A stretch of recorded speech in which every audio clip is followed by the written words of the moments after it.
अस्सलाम वालेकुम। कैसे खुदाई खादिर इंसान का रूप लिया, कुमारी के जरिए से ज़मीन पर आया और उसका नाम खुदाई खादिर, अब्दियत का बाप, सलामत का शहजादा। ये बातें आप इसके पहले सुना और इसके आगे हम और कुछ सुनेंगे और कुछ सीखेंगे। उसके लिए यूहन्ना की इंजील पहला बाप पहला आयत से लेकर 3 तक मैं पढ़ता हूँ। यूहन्ना की इंजील पहला बाप पहला आयत से लेकर 3 तक। इब्तिदा में कलाम था और कलाम खुदा के साथ था और कलाम खुदा था। यही इब्तिदा में खुदा के साथ था।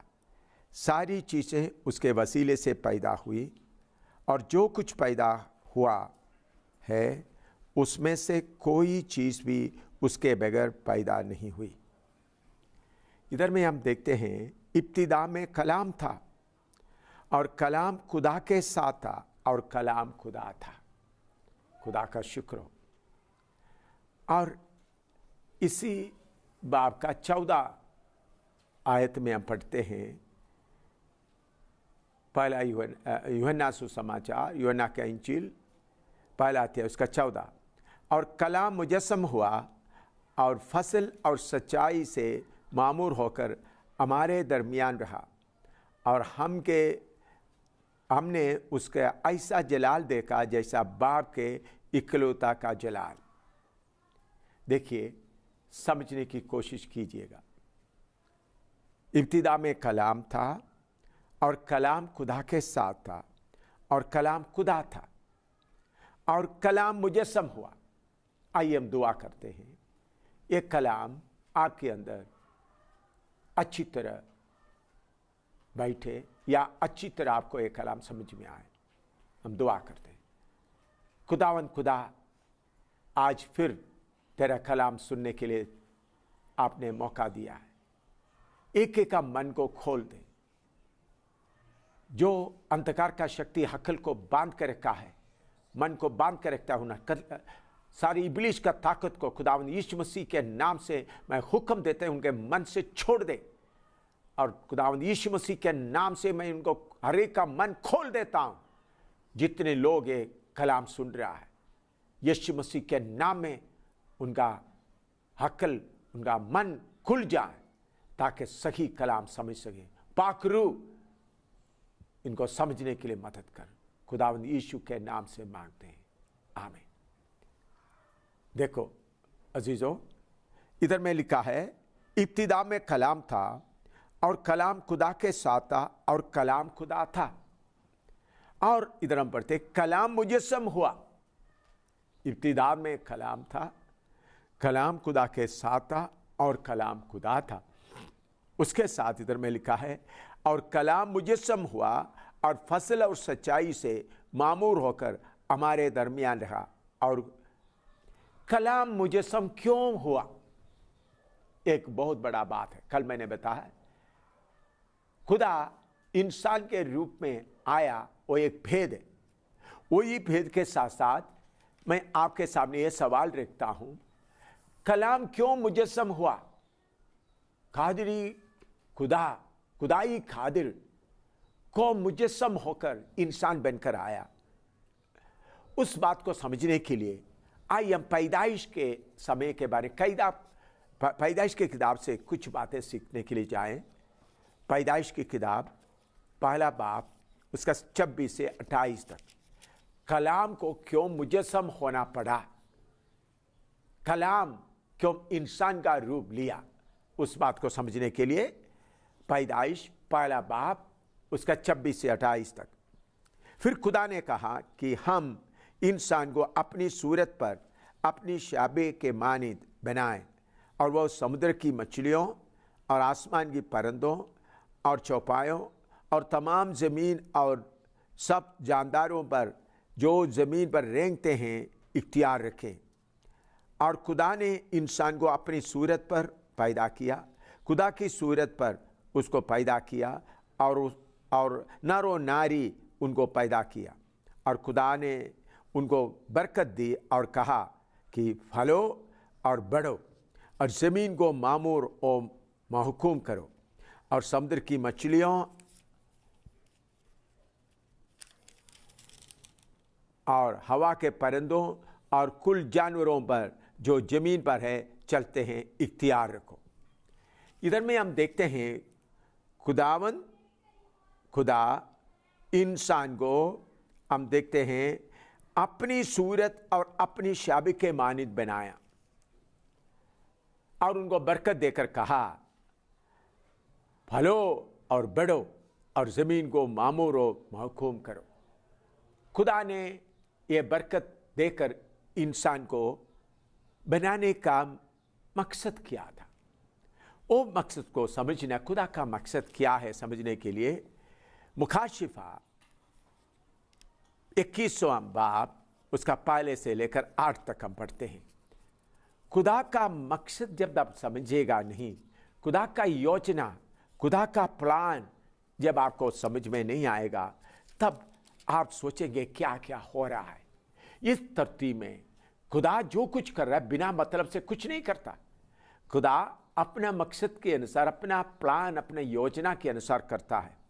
खुदा का हमेशा तक का योजना क्या है वो भी इस किताबी मुकद्दस में दिया हुआ है। मुखाशिफा 21 का 1 से 8 तक मैं पढ़ता हूं। मुखाशिफा 21 बाब उसका 1 से 8 तक। फिर मैंने एक नया आसमान और नए ज़मीन को देखा, क्योंकि पहला आसमान और पहले ज़मीन जाती रही थी और समुद्र भी ना रहा। फिर मैंने शहरी मुकद्दस नया यरूशलेम को आसमान पर से खुदा के पास से उतरते देखा, और वह उस दुल्हन के मानिंद रास्ता था जिसने अपने शौहर के लिए श्रृंगार किए हो।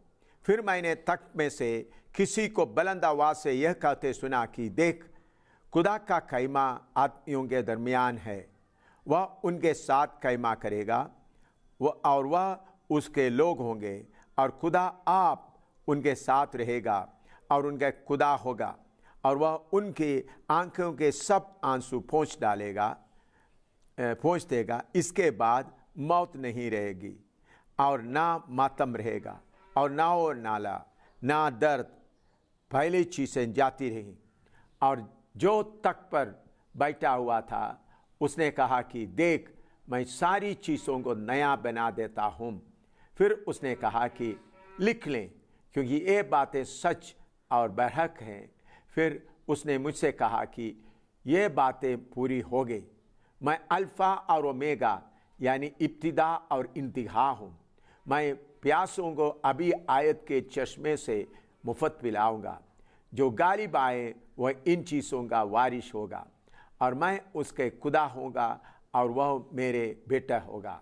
मगर बुज़दिलों और बेईमानों और घिनौने लोग और खूनियों और हरामकारियों और जादूगरों और बुत परस्तों और सारे जूतों को हिस्सा आग और गंधक से जलने वाले झील में होगा। ये दूसरी मौत है। देखो, जब तक खुदा का मकसद आपको अच्छी तरह मालूम नहीं होगा, तो इस ज़मीन में क्या क्या हो रहा है सोचकर आपका दिमाग चक्कर खाओगे। लेकिन खुदा का पाक कलाम के द्वारा खुदा का मकसद पूरा हमको अच्छी तरह मालूम होता है, और खुदा का रूह के मदद से आप खुदा का पाक कलाम को पढ़ेगा तो पाक रूह आपको खुदा का मकसद बताएगा। खुदा का मकसद क्या है? इस जमीन, इस आसमान से खुदा का काम सिर्फ शुरू ही हुआ है। आपको समझाने के लिए मैं बताना चाहता हूं। मान लो आप एक बहुत बड़ा मकान, बहुत बड़ा महल, बहुत बड़ा बनाना चाहते हैं, जिसमें 10-15 कमरे हो। आपने उसके लिए 20 कनाल जमीन ले लिया। उसके चारों तरफ से कॉम्पाउंड वॉल बना दिया। बनाने के बाद आप बड़ा मकान का बुनियाद डालने के पहले छोटा सा एक शेड या छप्पर बना देता है उस जमीन के किसी कोने में, और उधर आप सीमेंट और बनाने का बाकी चीजें लकड़ी इकट्ठा करते हैं। कभी आप उधर रहकर थोड़ी देर अपना खाना भी बनाते होंगे, सोते भी होंगे। उस छोटे छप्पर या शेड में रहकर आप जब काम करते रहेंगे, जब काम पूरा हो गया, पूरा मकान जब बन गया और उसका पेंट और व्हाइट वाल सब हो गया, तो तब आप क्या करता है, वो छोटा शेड को निकाल देता है और उसके जगह में कोई बाग, कोई गार्डन लगा देता है, क्योंकि खूबसूरत मकान के सामने ये बाग, ये शेड कुछ भी नहीं। फिर आप अपना नया बड़ा महल में रहना शुरू करते हैं। ठीक इसी रीति से खुदावंद का मकसद नया आसमान, नए जमीन, नया यरूशलेम, और उसमें खुदा खुद आकर रहेगा। तो उस वक्त उनके साथ रहने के लिए कुछ लोगों को इस संसार के द्वारा खुदा तैयार कर रहा है। क्यों? खुदा मखलूकात और खालिक के बीच का कोई फर्क नहीं चाहता। क्रिएचर और क्रिएटर या सृष्टि और सृष्टिकर्ता के बीच में कोई फर्क नहीं मानता। मखलूकात जिसको उन्होंने बनाया और उनके बीच में फर्क रहेगा तो एक साथ एक जैसा नहीं रह सकता। अभी खुदा हमको बनाने वाला है, हमको खुदा ने बनाया, हम उनका मखलूकात है, खुदा खालिक है। लेकिन जब नया यरूशलेम में, नया जमीन में, नया आसमान में खुदा का जो बड़ा मकसद के अनुसार प्रोग्राम होगा, तब खुदा चाहता है खालिक और मखलूकात के बीच में फर्क ना रहे, या क्रिएटर और क्रिएचर बीच में, या सृष्टि और सृष्टिकर्ता के बीच में फर्क ना रहे, दोनों बराबर रहे। देखिए खुदा का मोहब्बत कितना है, हमारे लिए खुदा का मोहब्बत कितना है, यह थोड़ा सा आप समझिएगा। इसलिए शुरू में, आदि में खुदा ने इंसान को अपना सूरत में बनाया, अपने सूरत को बनाया। इंसान गुनाह का रास्ता अपनाया, खुदा को मालूम था, लेकिन फिर इस इंसान को गुनाहों से छुड़ाकर अपने आप खुदा का उस रूप में बनने के लिए, खुदा का उस शक्ल में रूहानी तौर पर बनने के लिए एक मौका देने के लिए खुदा ने योजना बनाया। इसलिए कलाम मुजस्सम हुआ, इसलिए खुदा को इंसान का रूप लेना पड़ा, ताकि जिस इंसान को उन्होंने अपना शक्ल और सूरत में बनाया वो गुनाह में फंस गया। शैतान को भी उन्होंने बनाया, लेकिन खुदा ने चाहता था उनको छुड़ाकर उनको एक मौका दे, जो अपने मर्जी से, जबरदस्ती से नहीं। खुदा किसी को जबरदस्ती से अपने साथ रखना नहीं चाहता। खुदा किसी को अगवा करके, किडनैप करके ले जाना नहीं चाहता। खुदा यह चाहता है इंसान को मैं एक मौका दे, और उस मौका के द्वारा जो अपने आप, अपना मन मर्जी से, अपने ज़मीर के जरिए से सही रास्ता ढूंढकर अपने आप एक एक कदम बढ़कर बढ़कर खुदा जैसा बने। मेरे अजीजों, ये बात सुनकर आपको बहुत बहुत शायद आप सोचिए क्या मैं सुन रहा हूं, लेकिन यह है सच्चाई। खुदा ने इसलिए इंसान को अपना शक्ल और स्वरूप में बनाया। बाकी सब चीजों को खुदा ने अपना शब्द से हुक्म दिया तो हो गए, पैदा हो गए, लेकिन इंसान को खुदा ने अपना शक्ल और सूरत को बनाया, क्योंकि खुदा के अंदर ये मकसद था, एक दिन आएगा इस धरती को नाश कर देंगे, फिर नया धरती, नया जस्मा, नया आसमान, नया जमीन बनाएंगे, और उसमें नया यरूशलेम उतर आएगा, जिसमें खुदा और जो लोग खुदा के मानिंद बन गया है वो उनके साथ युगान युग तक, हमेशा तक रहेगा। इस योजना पूरा करने के लिए खुदा का योजना के अनुसार खुदा का कलाम मुजस्सम हुआ। इसके बारे में कल मैंने आपको इसके पहले मैंने आपको बताया, इम्मानुएल आया, जो खुदा हमारे साथ है। उसका नाम है खुदाई खादिर, अब्दिय का बाप और शांति का सलामती का शाहज़ादा। खुदावंद का शुक्र हो। इधर में आगे हम पढ़ते हैं, इस खुदा मुजस्सम होकर या इंसान का रूप लेकर अपने काम करते रहते थे। उन्होंने अपना खिदमत करते समय में कैसा खिदमत किया, कुछ बातें आज आपको बताना चाहता हूं। उसके लिए उनका खिदमत कैसा था। मरकस सुसमाचार, मरकस के इंजील 1 का 40 से 42 तक मैं पढ़ना चाहता हूं। मरकस 1 का 40 से 42 तक।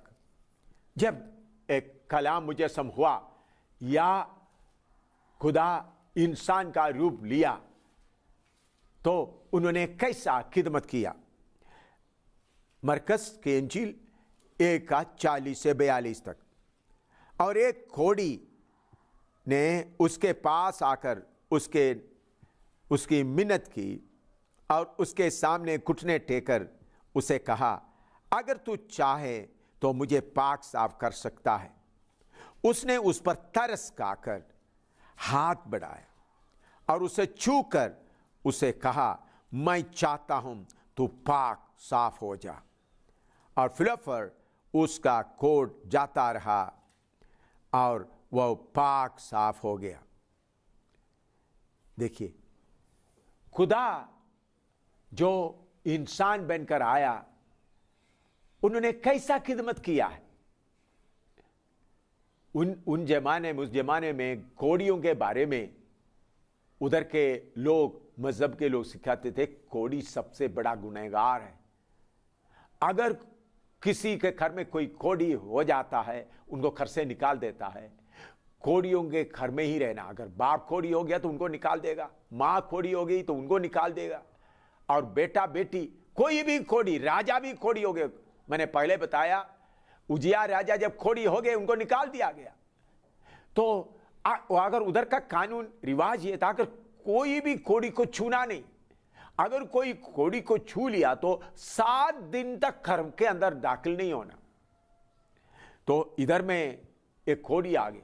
इस खुदा जो इंसान का शक्ल में बैठे हैं, उनके पास इतना ताकत है, उनके मुंह से शब्द निकलते ही अंधे देखना शुरू करते हैं, लंगड़ा चलना शुरू करते हैं। एक बार एक बीमार आदमी जिसको 14 साल से अधरंग का बीमारी था, एक शब्द से उनको बोला उठो और अपना बिस्तरा लेकर चलो। उठकर चलना शुरू किया। उनके शब्द में इतना ताकत था। लेकिन इधर एक कोड़ी के पास आकर वो बोल सकता था, कोड़ी तू चंगा हो जा, कोड़ी तुमको शिफा मिले, कोड़ी तू पाक साफ हो जा।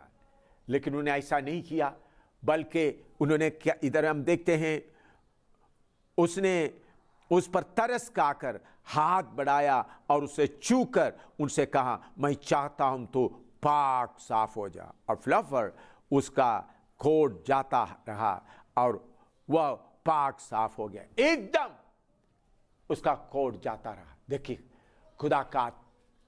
खुदा जो इंसान के रूप में आया, उनके दिल में कितना मोहब्बत है, कैसा उस सपने उसको छोड़ दिया है।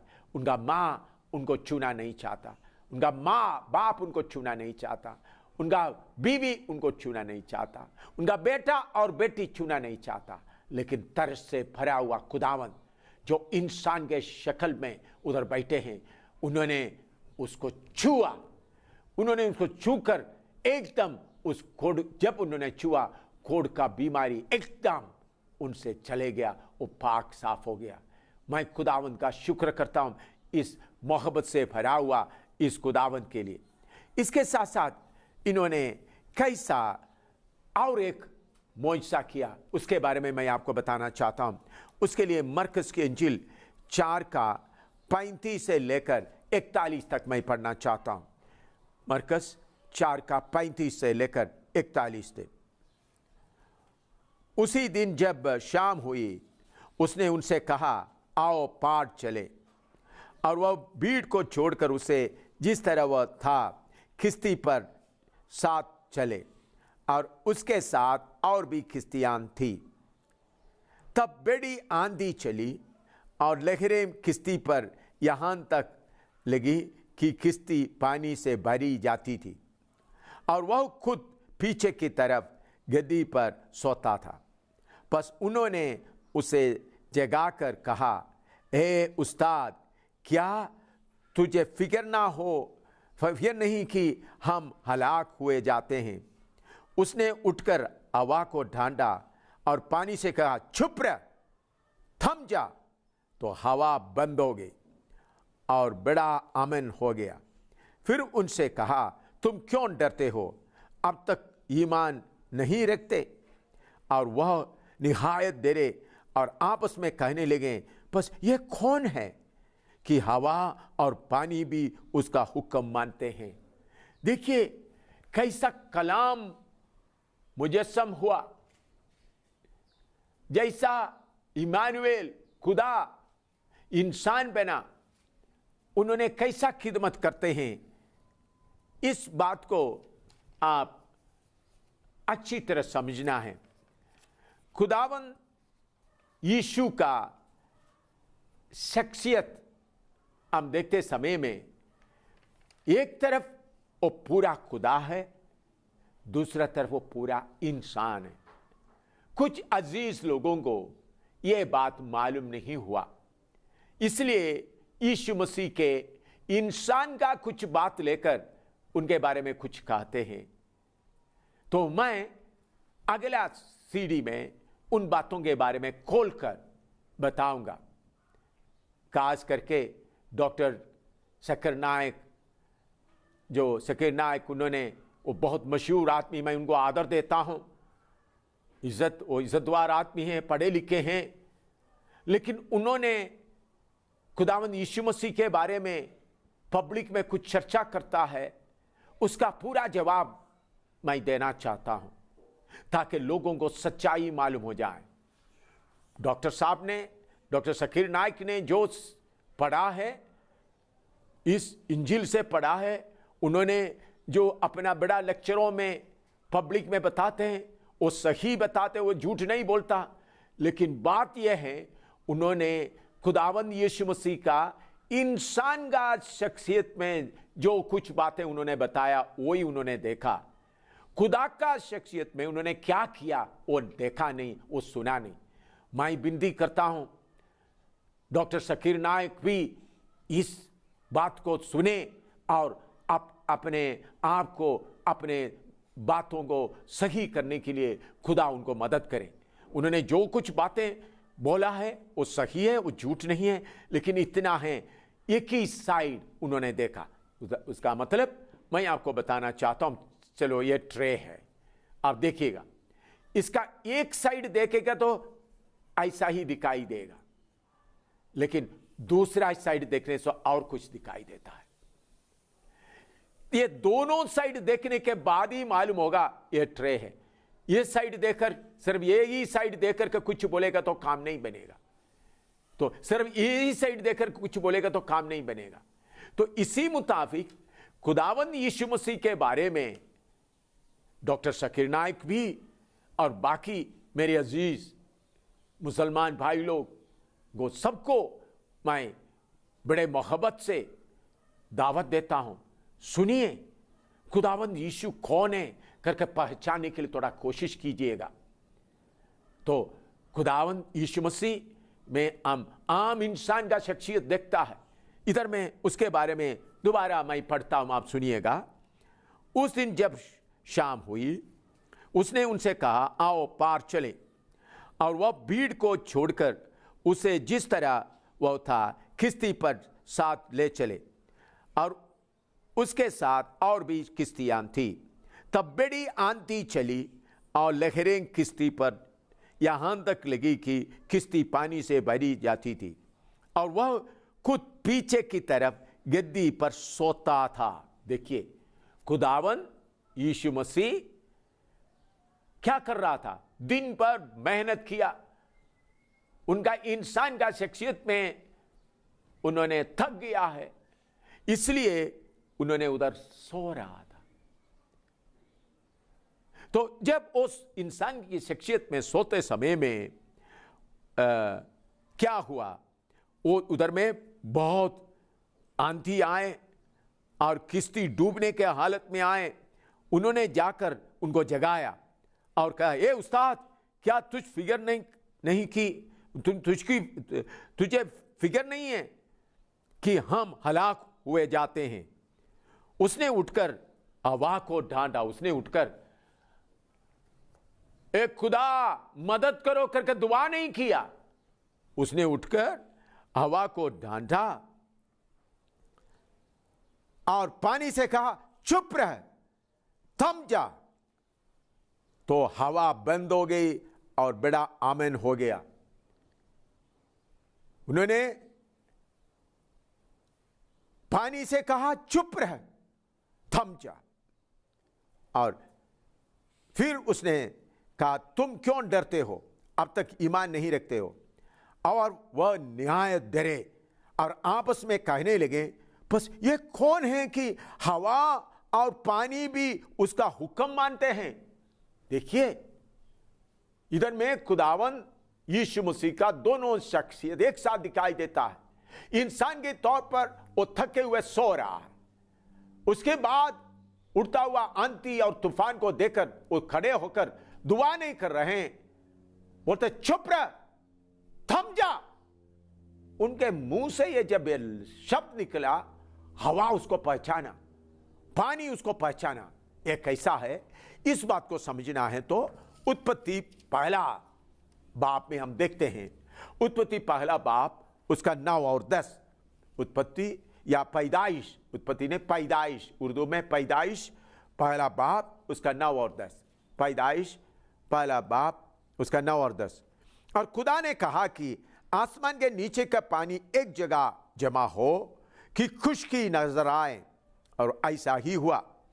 और खुदा ने खुशकी को जमीन कहा, और जो पानी जमा हो गए था उसको समुद्र। देखिए, शुरू में खुदा ने खुश्क जमीन को कहां से पैदा किया? खुश्क जमीन पानी के नीचे था। उन्होंने बोला खुश्क जमीन दिखाई दे, एकदम पानी एक तरफ हो गया। जो जमीन हम जिसमें अभी हम रहते हैं, इसी मुताबिक निकलकर पानी से पहले उन्होंने, हम देखते हैं इब्तिदा में जमीन और आसमान को खुदा ने पैदा किया।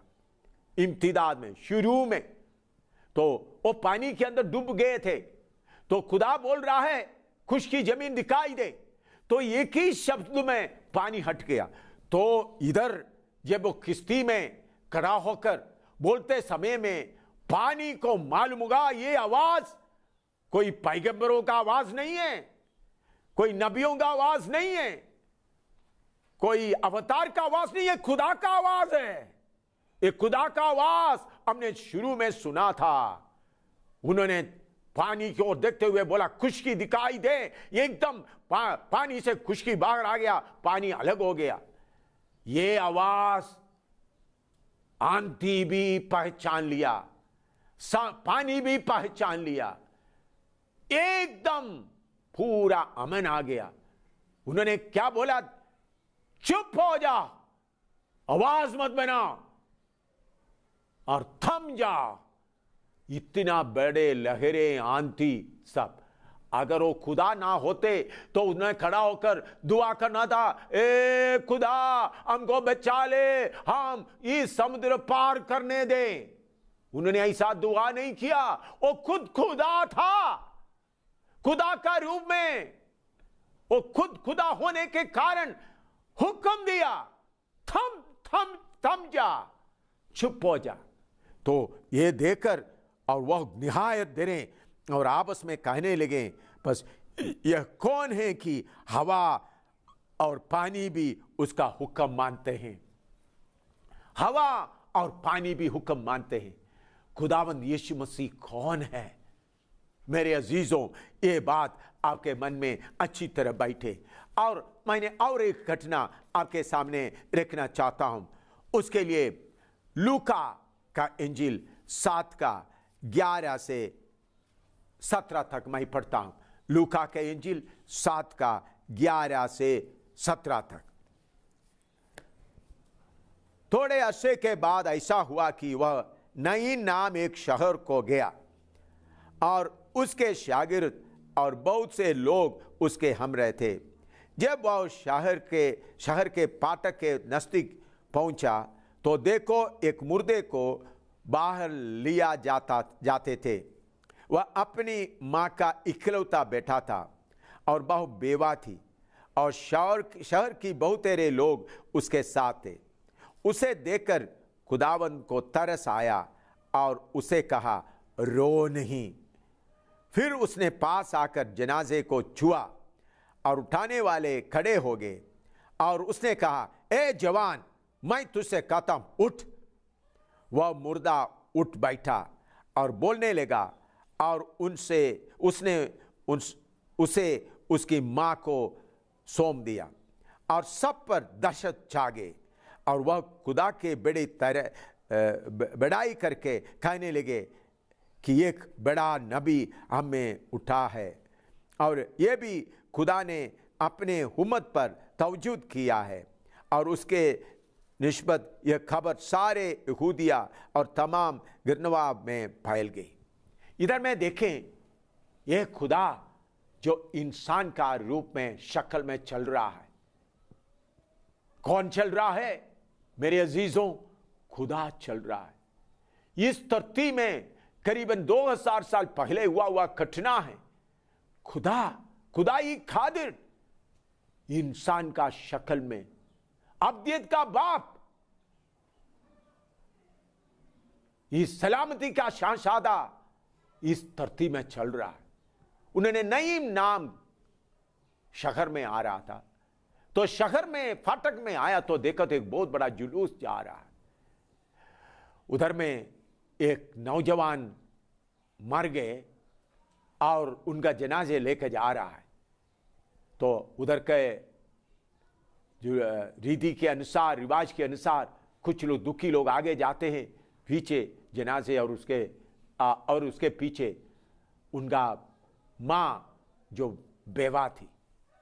मैं सोचता हूं उस माँ, जब उनका पति शौहर मर गया तो वो सब लोग उनको लानत देते होंगे, ये तो गुनहगार औरत है, इसलिए उनका शौहर जल्दी मर गया, पति मर गया।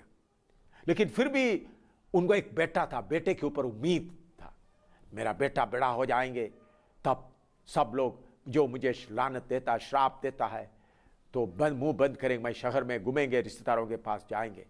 जब उनका उम्मीद पूरा उस बेटे के ऊपर था, अचानक के बेटे भी बीमार होकर मर गए। तब आप उस बेवा औरत की हालत आप सोच सकते हैं, इतना दुखी होकर रो रही है। उनको ये एहसास हुआ भी मेरे जिंदगी में कभी खुशी का किरण कभी नहीं आएगा। काले अंधेरा ही, सिर्फ तारीखी की बादली मेरे ऊपर रहेगा, कोई उम्मीद नहीं। बहुत सारा लोग उनको तसल्ली देना चाहा, लेकिन उनको तसल्ली मिला नहीं। थोड़ी देर में उनको जनाजे उसको दफन करने के लिए जेल ले जा रहा है। रोती रोती उसके पीछे चल रही है। लेकिन ये खुदावंद जो इंसान के रूप में आया, देखा उस बेवा का उसका दिल कितना टूटी है। तो उन्होंने उनको रोते हुए देखकर उनके पास आकर कहा, रो मत, रोना नहीं। मैं सोचता हूं एकदम वो बेवा सिर उठा के देखे, कौन बोल रहा है? उनके सामने कौन खड़ा है? कोई गुरु नहीं खड़ा है, कोई अवतार नहीं खड़ा है, कोई नबी नहीं खड़ा है, बल्कि खुदावंद खुद इंसान का जामा पहने हुए, इंसान का पोशाक पहने हुए उधर खड़ा है। उसके बाद उन्होंने क्या कहा? उन्होंने क्या कहा? वह, ऐ जवान, मैं तुझसे कहता हूं, उठ। उन्होंने कहा, ए जवान, मैं तुझसे कहता हूं उठ। एकदम और उठ, वह मुर्दा उठ बैठा और बोलने लगा, और उसने उसे उसकी मां को सौंप दिया और सब पर दहशत छा गई। देखिए, पहले जुलूस जनाजे लेकर किधर जा रहे थे? कब्रिस्तान की ओर। अभी कब्रिस्तान की ओर जाते वक्त उनका आशा उम्मीद सब खत्म हो गए, कोई उम्मीद नहीं था। लेकिन मैं सोचता हूं खुदा उस औरत का हालत को जानते हुए उस जगह में पहुंच गया। खुदावंद यीशु मसीह उस मरे हुए नौजवान का उस जनाजे को छुआ और कहा, नौजवान उठ बैठ। एकदम वो उठकर बैठा और बातें करना शुरू किया। अभी देखो, जुलूस अभी वापस घर की ओर जा रहा है। रोने वाली बेवा भी मुस्कुरा रही है, उनका आंसू खत्म हो गए।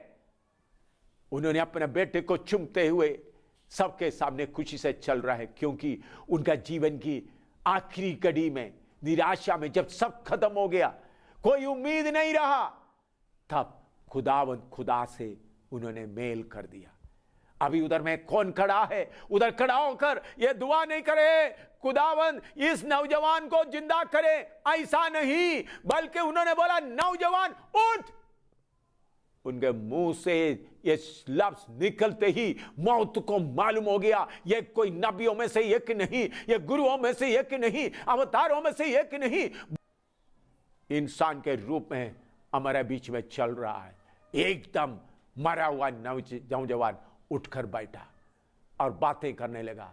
उस बेवा जो रोती रोती चलती थी, उनका रोना खत्म हो गया, खुशी से भर गया, क्योंकि उनका जिंदगी की आखिरी घड़ी में उस खुदा से मेल हो गया। मेरे अजीजों, शायद आप सारे उम्मीद खोए हुए बैठे हुए हो, शायद आप बीमारी से सारे उम्मीद खोए हुए हो, शायद आपका हर जीवन का सब बातें आपके जीवन से हट गया हो, कोई उम्मीद नहीं हो, अब रोते रोते जिंदगी बिताते हो। एक कलाम सुनते ही आप दुआ करें, एक खुदावंद यीशु मेरे ऊपर तरस खा। अगर आप दुआ करें तो जरूर खुदा यीशु मसीह आपका दुआ सुनेगा, क्योंकि वो नबियों में से एक नबी नहीं, अवतारों में से एक अवतार नहीं, बल्कि खुदा ही कादिर इंसान के रूप में चल रहा है।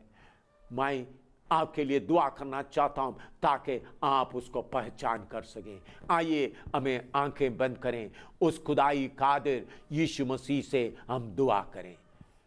जिंदा खुदावंद यीशु मसीह, आपका कलाम के लिए धन्यवाद हो। जितने लोग ये कलाम सुना है, उनके अंदर में तेरा काम हो, खुदावंद आपको पहचान कर सके। एक खुदावंद, जैसा आपने कोड़ी के ऊपर तरस खाया, जैसा आपने उस बेवा के ऊपर तरस खाया, उनके मरे हुए बेटे को जिंदा करके दिया। जितने लोगों ने ये कलाम सुन रहा है, अगर उन्होंने उम्मीद खोकर बैठा है, वो कोड़ी की तरह उम्मीद खोकर बैठा है, खुदाव आप उनसे तरस खाए, चाहे उनका दुख, मुसीबत, तकलीफ कोई भी क्यों ना हो, बीमारी भी क्यों ना हो, खुदावन यीशु आप उनको मदद कर, उनके ऊपर तरस का। अगर उनके जीवन में कोई तूफान चल रहा है, जैसा किश्ती में इतना बड़ा तूफान आया, किश्ती पानी से भर रहा था, आपने हुक्म दिया, चुप हो जा और थम जा, एकदम आंधी तूफान चुप हो गए। इसी मुताबिक किसी के जीवन में कुछ लहरें, कुछ आंधी आते तो खुदावंद यीशु आप उनको देकर उनके जीवन का आंधी तूफान को आप चुप करा दे, आप कौन है करके वो पहचान कर सके। खुदावंद ये एक एक ऊपर आप तरस खाए, एक एक ऊपर तेरा बरकत हो, खुदावंद यीशु के नाम से मांगते हैं, आमीन।